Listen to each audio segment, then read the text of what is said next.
घर में शांति केवल बाहरी व्यवस्था से नहीं, बल्कि हर सदस्य की आंतरिक जागरूकता से आती है।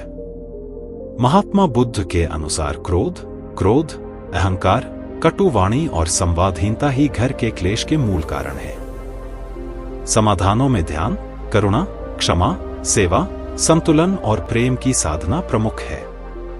जब हर सदस्य स्वयं को जोड़ने के लिए तैयार होता है, तो घर में शांति स्वतः उतरती है। बुद्ध का संदेश है, तुम स्वयं प्रकाश बनो।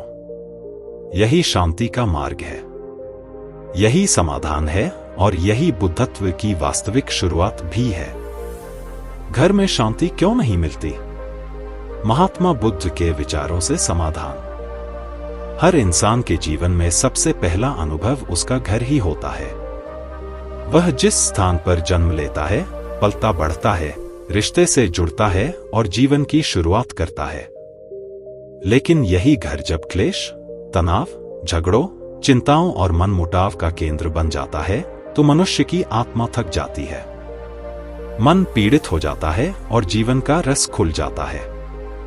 आज के युग में वह स्थान बन गया है जहां सबसे अधिक अशांति है, जहां सबसे ज्यादा क्रिटिक है, जहां लोग एक दूसरे से बात तो करते हैं पर असंबद्ध नहीं, शिकायत करते हैं पर सहते नहीं, देख रहे हैं लेकिन अनुभव नहीं कर रहे हैं।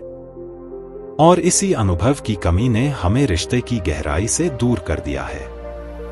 महात्मा बुद्ध कहते हैं कि शांति की खोज बाहर नहीं होती, और जब एक व्यक्ति अंदर शांति तब होती है जब वह अपने परिवेश को भी शांत कर सकता है। इसलिए घर की शांति की शुरुआत परिवार के किसी व्यक्ति की जागरूकता से होती है। बुद्ध के अनुसार जहां क्रोध है, वहां स्थायित्व है, और जहां करुणा है, वहां द्वेष टिक नहीं सकता। अब प्रश्न यह है कि घर में डर क्यों होते हैं? इसकी पहली उत्तर कुंजी है। हर व्यक्ति चाहता है कि दूसरा व्यक्ति उसे स्वीकार करे, उसकी बात को माने, उसकी आपत्ति को पूरा करे। उसकी भावनाएं महत्वपूर्ण हैं, परंतु वह स्वयं शब्दों को कोई सिद्धांत नहीं देता है। इसी अपरिपक्व वयस्क से राक्षसी की शुरुआत होती है। पति को लगता है पत्नी ने अपनी भावनाओं को नहीं समझाया। पत्नी को लगता है कि उसकी मेहनत का कोई स्थान नहीं है। बच्चों को लगता है कि उनके माता पिता उन्हें आसमान टोकते हैं, लेकिन कभी कभी उनकी मांगें नहीं बोली जाती। वही माता पिता को लगता है कि बच्चा अब उनकी बातों का सम्मान नहीं करता। यह सब उस मानसिक मनोवैज्ञानिक की मांद है जो बाहर से नहीं अंदर से उपजी है। महात्मा बुद्ध कहते हैं, दुख का मूल कारण है। जब हम यह समझते हैं कि हर व्यक्ति अपनी समझ, अपने संस्कार और अपनी पीड़ा से प्रेरित व्यवहार करता है, तब हमें उसका व्यवहार व्यक्तिगत नहीं लगता और हम उसे सहजता से स्वीकार कर सकते हैं।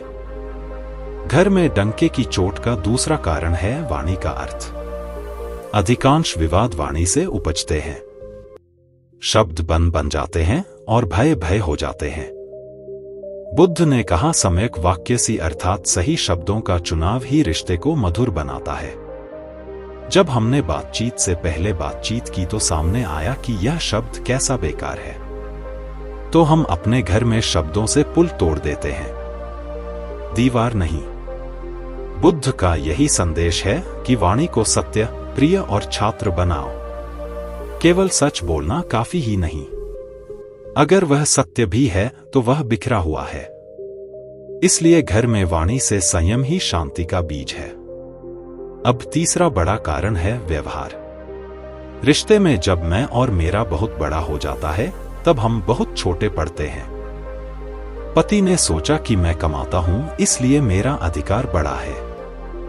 पत्नी सोचती है कि मैं घर संभालती हूं इसलिए मेरा त्याग सबसे ज्यादा है।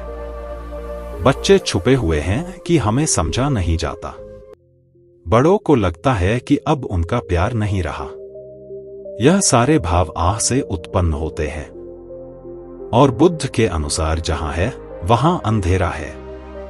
जब हमें खुद पर बहुत बड़ा विश्वास होता है तो कलाकारों के अच्छे विज्ञापन बंद हो जाते हैं। हम सिर्फ उनकी कमियां देखते हैं, जिससे रिश्ते की उत्पत्ति होती है। घर में चौथा कारण है संवादहीनता। लोग बकाया हैं लेकिन सबूत नहीं, बात करते हैं परात पर नहीं। बुद्ध कहते हैं मनुष्य को केवल बोलने में ही नहीं, सुनने में भी कुशल होना चाहिए। जब घर के सदस्य एक दूसरे का ध्यान सुनाते हैं तो वे केवल यही कहते हैं कि कोई भावना नहीं है और कहां-कहां शामिल है। भावना समझ पैदा होती है, वहां विवाद नहीं होता। इसलिए बुद्ध की एक प्रमुख शिक्षा है ध्यानपूर्वक सुनो, क्योंकि यही करुणा की शुरुआत है। अब आइए बात करें सास बहू के डॉक्टर की। यह क्लेश एकमात्र वास्तुशिल्प से उपजा नहीं है, बल्कि उस सुरक्षा भावना से उपजा है जो दोनों के अंदर है। सास को लगता है कि नई बहू अपने बेटों पर अधिकार कर रही है। बहू को लगता है कि वह स्वतंत्र नहीं रही। यह संघर्ष प्रेम की कमी नहीं, समझ की कमी है। बुद्ध कहते हैं प्रेम अधिकार नहीं मांगता, वह केवल जानता है। जब सास बहू को बेटी समझे और बहू सास को मां माने तो ये द्वंद्व नहीं रहेगा। यह तभी होगा जब दोनों के अंदर करुणा जगेगी, और करुणा तब प्रकट होगी जब हम अपने अंदर की पीड़ा को समझकर शब्दों की पीड़ा को स्वीकार करेंगे।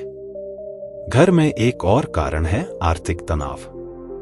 पैसा घर बनाने का साधन है, परंतु जब वह शपथ लेता है तब वह घर को तोड़ता हुआ प्रतीत होता है। महात्मा बुद्ध ने कहा था, धन केवल शरीर की आवश्यकताओं के लिए है, आत्मा की आवश्यकता है प्रेम, शांति और करुणा। जब हम यह समझते हैं कि पैसा जरूरी है तो सर्वोपरि नहीं, तब हम एक दूसरे पर आरोप लगाते हुए उसे बंद कर देते हैं। घर में एक और कारण है तुलना। जब एक भाई को दूसरे को बड़ा मिलाना या एक बहन को लागे कि उसका अनावरण किया गया, तब तृतीय जन्म हुआ। बुद्ध कहते हैं तृष्णा आत्मा की जड़ें सुखी हैं, इसलिए हमें हर रिश्ते को अपनाना चाहिए, किसी को ज्यादा या कम नहीं, बस धीरे धीरे जो बन जाए डिजाइन मिलना चाहिए।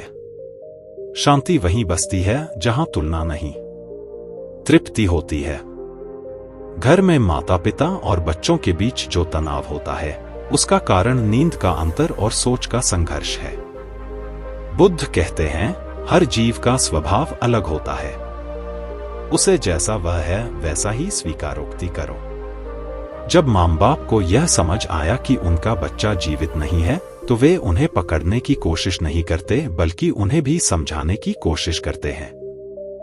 और जब यह बच्चे होते हैं तो माता पिता ने जो छोड़ा होता है वे अनुभव से होते हैं। तब वे विद्रोह नहीं बल्कि संवाद करते हैं। यही बुद्ध की मध्यमा मार्ग की शिक्षा है। ना अधिक कठोर बनो, ना अधिक सुधार। मूल्य ह्रास को उस संतुलन की आवश्यकता है। अब बात आती है कि इन सब का समाधान क्या है। बुद्ध ने जो मार्ग दिखाया है वह बहुत सरल पर गहरा है। पहला समाधान है ध्यान। जब भी कोई व्यक्ति दिन में कुछ समय के लिए मौन में रहता है, अपने श्वास को देखता है, अपनी राय को देखता है, तो वह प्रतिक्रियात्मक नहीं होता है और संवेदनशीलता व्यक्ति ही घबराहट से बचता है। दूसरा समाधान मैत्री भावना है। बुद्ध की मैत्री भाव प्रेक्षा साधना में आप यह भावना करते हैं तो सभी प्राणी सुखी हो जाते हैं। जब आप यह भावना घर के लोगों के लिए भी करते हैं तो धीरे धीरे धीमे मन का विष सामान लगता है। तीसरा समाधान क्षमा है। बुद्ध कहते हैं जो क्षमा करता है वही मुक्त होता है। घर में कई बार बातचीत से साक्षात्कार में भी हम जांच पड़ताल करते हैं और पिछले साल तक दूसरे वर्ष के क्लेश को जन्म देते हैं। लेकिन जब कोई व्यक्ति यह कहता है तो मुझे खेद है, तो एक ही क्षण में कई वर्ष का समय लग सकता है। चौथा समाधान संवाद है। जब घर के लोग वीक में एक बार एक साथ बैठे और फ्रैंक लेकिन बिना दोषोपण के अपनी बात करते तो कई रिश्ते संवाद में ही गलत हो जाते हैं। बुद्ध ने कहा कि संबंध वह दीपक है जो अंधेरे में भी प्रकाश देता है, पर अगर उसे हवा लग जाए तो बुझ जाता है।